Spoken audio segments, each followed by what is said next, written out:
One thing I enjoy about the evolving story of Destiny is the subplot lines that build upon themselves season after season. For example, although this season doesn't heavily focus on Saint 14 or Osiris, we still hear about their whereabouts and get updates through the dialogue and the seasonal activities and also the lore. The same goes for Mara Sov, who wants to hunt down Spider after what he did in the Tangled Shore. Today we are going to dive into some new lore entries that update us on Mara's mission with Petra to capture or kill Rahkis.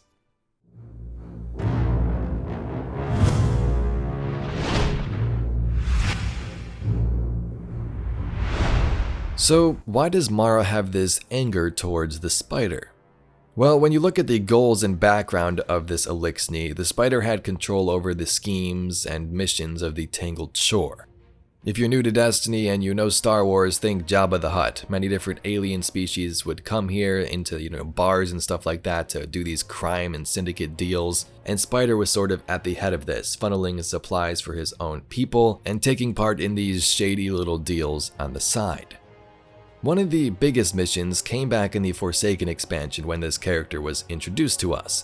Petra would require his assistance to hunt down the traitorous Mara Sov, who of course was Mara's brother. I heard you lost the shore.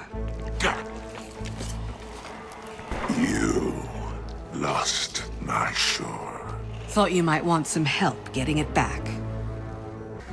It's true. I know where Aldrin and his barren scheme. You go, scratch your itch, then we can just say, you owe me. Do we have a deal?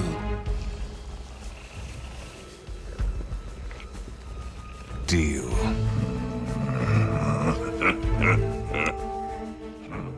Fast forward, Sov is resurrected as Crow, and who takes him in? The Spider. Spider went even as far as rigging Crow's ghost to explode if he tried to escape too far away, and had the New Light running missions for him and his people across the system. In Season of the Lost, Mara would return to the Dreaming City and need our help to rescue those Techians lost in the Ascendant Realm. Around this time, Mara's anger towards the Spider would grow even further. She would learn about Crow, and Spider wouldn't even assist her like he did in previous years with this new corruption in the Dreaming City. Instead, he wanted to be a coward and flee her wrath. Petra, what assistance has the Spider offered us in this endeavor? None, my queen. I am not surprised. When you're through there, we will discuss this. Oh, I wholeheartedly agree. The Spider may claim to be the shore's only law, but there is one ruler of the reef. It's time we remind him of that fact. If you had to describe the way the Spider treated Crow in a single word, what word would that be? Well, the Spider is a valued member of the shore's ecosystem. I wouldn't want to offend. The Spider is not here. Well, I would say horrible. He was horrible. He tortured Crow, demeaned him, treated him like a possession. That's enough. I have all the confirmation I need. This brings us up to this season of Plunder, where we get a couple of updates regarding Mara's feelings with the mob boss. First, in the Buka's Jolly Boat card, where Petra and the Queen speak about Spider's new home in the city. Mara Sov, Queen of the Reef, looked expectantly at Petra and waited for an answer. The Queen's emissary averted her eyes. "My Queen," she said, "we recovered a vast trove of supplies stolen from us over a period of many years. We have located treasures long thought lost, and—" "Do not avoid the question," Mara said, her words edged with steel. Petra gritted her teeth. "We did not recover the Spider," she said. "It is believed he sealed himself in a pot and transported himself in one of the very shipments that was intercepted by Aramis's forces." Mara tented her delicate fingers. Between her palms, she formed a tiny triocantahedron of matter resembling rose quartz. She spun the minuscule shape, tracking each of its 30 faces, lining each vertex with a tiny fractal arm that spun off into a curled fern of endless geometric detail.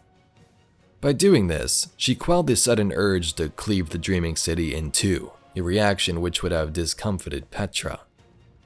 Petra allowed herself a measured chuckle, knowing it would draw Mara's furious eyes to her, and it did. It was time for the ridiculous denouement. "We have received word that Spider now resides in the last city," said Petra, daring a shrug. The tiny crystalline structure abruptly fell to sand between Mara's hands. She cocked her head to the side, unable to hold back her incredulous smile. She shook a finger at Petra. "When I want him..."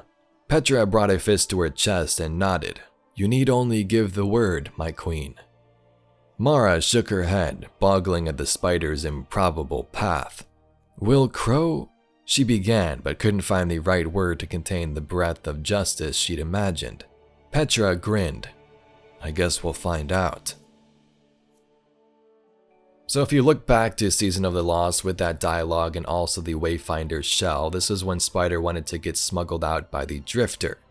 Spider said, "Now that Mara has returned, I think my days here in the reef might be numbered. She may have some hard feelings over my little bird," he adds over his shoulder with a laugh. "And let's be honest, she seems like the type to hold a grudge." A bright light spills past the open doors and Drifter is eclipsed by Spider's shadow. "So no," Spider says as he swivels to face the Drifter. "I don't want your seal of approval." Spider steps to the side, allowing the Drifter to look more fully at what is hidden away in the hangar. A ship. "I want to know if you can smuggle me out of the reef." So boom, this brings us to the opening mission of this season, where we find the Spider in one of these pods recovered by House Salvation and rescue him, bringing him to the city for the Drifter.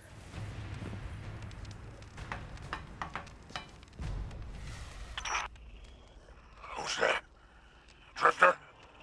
Is that you? I'm there in spirit, boss. I finessed the Guardian into doing the actual rescuing. You let the Guardian see me like this? We'll have words once I'm out of here. About that. First, let's discuss the matter of our hazard pay. What? We had a deal. I will not be leveraged by an amateur extortionist. Sure thing, boss. We'll just ship you back to the Tangled shore. Queen Mara's got a handsome bounty on your ugly mug. Could be quite the payday. Tell you what, House Salvation commandeered my old catch. If you can fight your way there, it's yours.